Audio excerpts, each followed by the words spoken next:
안녕하세요. 오늘 더해방정식 세 번째 단원 원의 방정식 관한 얘기 하겠습니다. 원도 직선과 마찬가지로 아주 중요한 테마를 몇 가지 설명할 텐데요. 테마 자체가 직선하고 되게 비슷해요.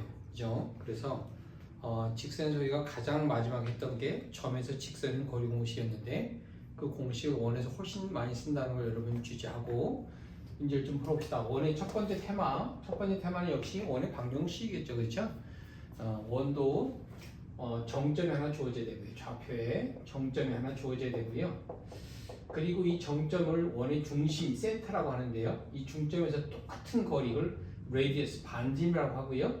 이 똑같은 반지름에 있는 점들의 좌측, 이게 바로 원의 식이겠어요. 됐죠?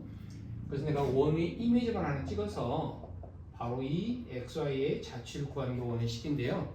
바로 원의 중심과 이미지 점수의 거리가 반지름이잖아요. 그렇죠? 두 점수의 거리 뭐죠? x끼리 빼서 제곱하고 y끼리 빼서 제곱해서 더해서 루트 씌운 게 바로 뭐다? 반지름이다. 좋죠? 양변 제곱하면 뭐가 없어요? 루트가 없어지죠? x-a의 제곱 y-b의 제곱은 r제곱이다. 바로 이게 그 유명한 뭐가? 원의 중심이 a, b이고 반지름이 r인 원의 방정식이다 라고 기억하면 좋겠어요. 직선의 식의 종류가 굉장히 많았는데 원은 이거밖에 없어요. 그죠? 하나밖에 없고요. 예를 들면 x 플러스 1의 제곱 y 마이너스 2의 제곱이 4다. 그 말은 원의 중심이 뭐고요? 이걸 0으로 만드는 값 마이너스 1, 0으로 만드는 값 2고요. 반지는 뭐겠어요? 2의 제곱이니까 2겠죠. 그죠? 만약에 x제곱 플러스 y제곱이 뭐다? r제곱이다. 그러면 원의 중심이 뭐고요? 원점이고요. 반지름이 뭐죠? R이겠네요. 그렇죠?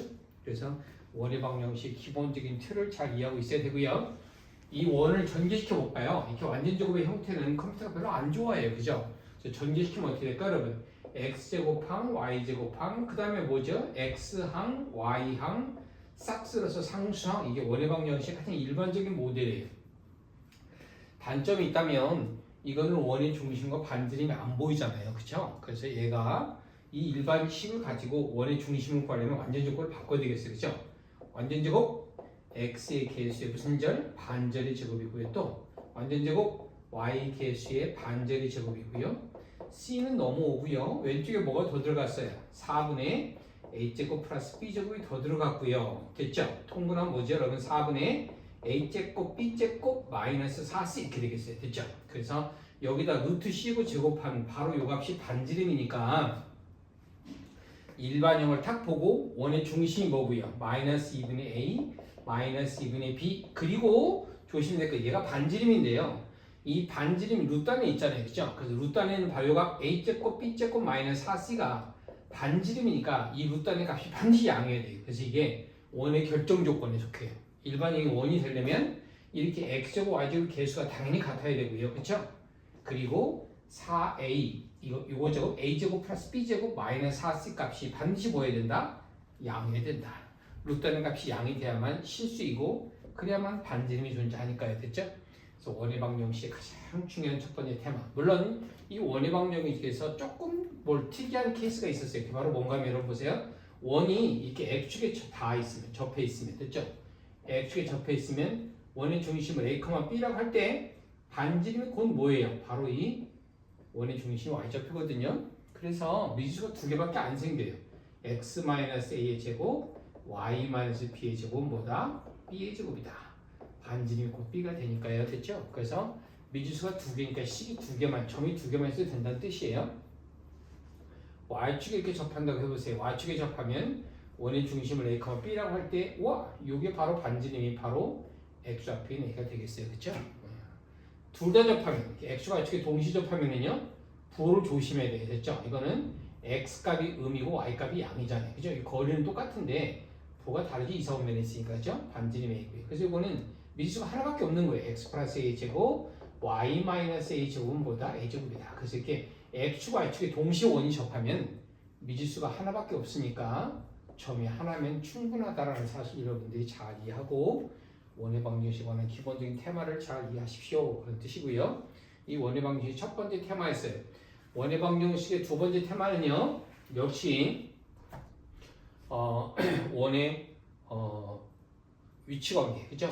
원의 위치관계 뭔가 하면 여러분 원과 원이 뭐 할 수 있어요? 이렇게 서로 떨어져 있을 수도 있고요. 원과 원이 이렇게 외접할 수도 있고요. 그리고 원과 원이 이렇게 서로 만날 수도 있고요. 원과 원이 내접할 수도 있어요. 중학생들은 기하학적인 공부를 하니까 그냥 두 원이 이렇게 떨어져 있으면 우리가 이게 뭐지 여러분? 공통접선, 이렇게 공통외접선이라고 그러는데요. 공통외접선, 공통내접선. 그래서 피타고라스 이런 거 구하기도 하죠. 중학생들은요. 그래서 공통접선이 4개고요. 원이 이렇게 서로 외접하고 있으면 공통접선이 몇 개? 3개고요. 두 점에서 만나면 공통접선이 몇 개? 2개고요. 이렇게 내접하면 공통접선 하나예요. 그렇죠? 근데 고등은 이런 걸 하는 게 아니고요. 계산해. 어떻게? 중심 사이의 거리가 반지름의 합보다 뭐하면? 크면. 그렇죠? 그러면 서로 떨어져 있고요. 중심 사이의 거리가 반지름의 뭐와? 합과 똑같으면 서로 외접하고요. 중심 사이의 거리가 반지름의 합보다는 뭐하고? 작고 차보다 크면. 됐죠? 중심 사이의 거리가 반지름의 합보다는 작고 반지름의 차보다는 뭐하면? 크면 이렇게 두 점이 만나는 거예요. 됐죠? 딱 내접하는 경우는요. 중심 사이의 거리가 뭐하고요? 중심 사이의 거리가 반지름의 차와 뭐해져요? 딱 같아지겠네요. 그죠? 그러면 뭐 안에서 내접한다. 이렇게 거리 개념으로 계산을 통해서 원의 위치 관계를 설정한다는 사실 굉장히 여러분들이 조심스럽게 바라봐야 되고요. 역시 원의 세 번째 테마는 우리 아주 중요한 원의 위치 관계 중에 가장 중요한 게 바로 원과 뭐에? 원과 직선의 위치 관계. 그렇죠? 원과 직선이 이렇게 하면 안 만나고요. 이렇게 하면 뭐 하고요? 접하고요. 이러면 두 점에서 만나는 거예요. 그죠? 원도 직선은 역시 2차식이고요. 그죠? 원은 역시 몇 차식이에요? 2차식이잖아요. 그죠? 그래서 이차함수처럼 똑같이 해도 돼요. 두 식을 연립으로 풀어서 판별식이 0보다 크면 이렇게 두 점이 만나는 케이스고요. 판별식이 0이면 딱 접하는 케이스고요. 판별식이 음이면 안 만나는 거예요. 됐죠? 그런데 여러분 알다시피 원의 식은요. 복잡해요. 그렇죠? x제곱, y제곱, x항, y항 이렇게 복잡하기 때문에 이렇게 연립으로 푼다는 건 시간이 오래 걸리니까 쉽게 할 수 있는 방법이 있어요. 어떻게 해요? 원의 중심에서 직선에 이르는 거리를 구하는 거죠. 그래서 원의 중심에서 직선의 거리가 딱 반지름과 같으면 접하는 거고요. 요 거리가 반지름보다 짧으면 두 점 만나고요. 요 거리가 반지름보다 길면 어때요? 안 만나잖아요. 그죠?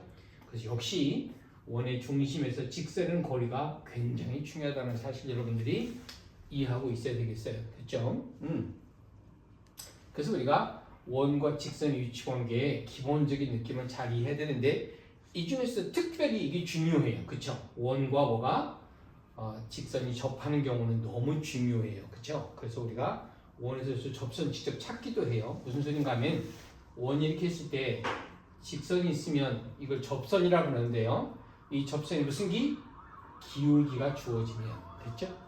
그러면 이 식이 뭐가 되겠어요? y=로 mx 플러스 b라 b값을 찾아야 되는데 원의 기본형을 한번 줘볼까요? 이렇게 주면 됐죠? 이놈과 이놈을 연립으로 풀어서 판별식 0의 b값이 나오는데 그러면 굉장히 더럽다고요. 그죠? 그래서 원의 중심이 원점이니까 여기서 직선의 거리가 바로 반지름 알 것 같아. 한번 해볼까요? 원의 중심에 직선의 거리, 직선의 거리를 쓰려면 이렇게 바꿔놔야 돼요. 그러면 공식이 뭐죠, 여러분?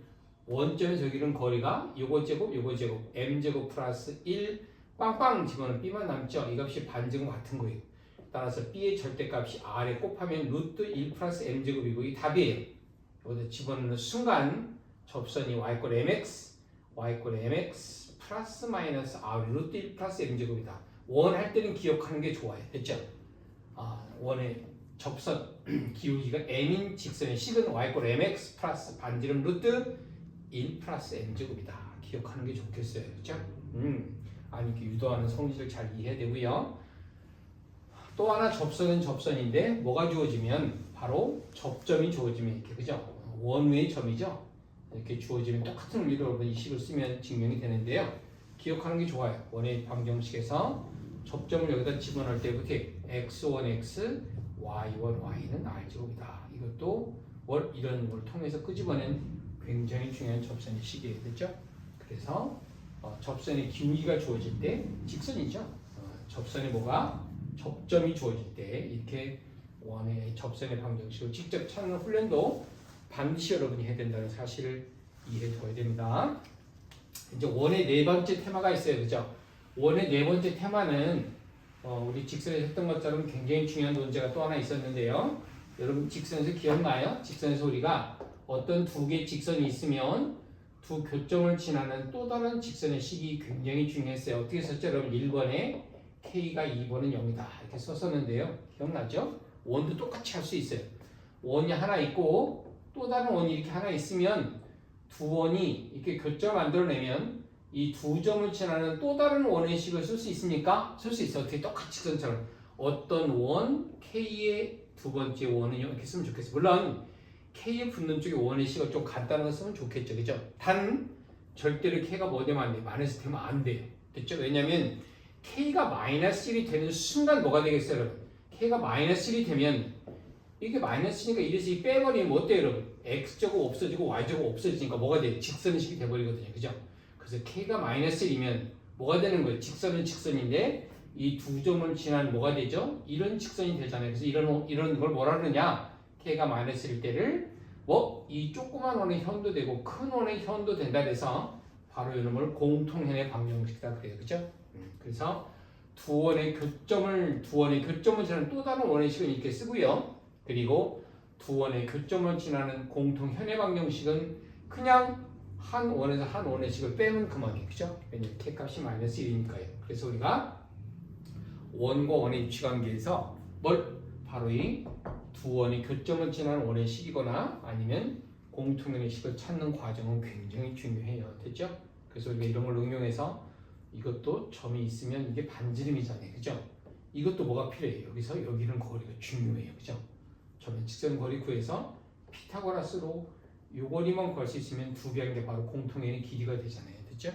그래서 우리가 이런 식도 굉장히 중요하다는 거예요.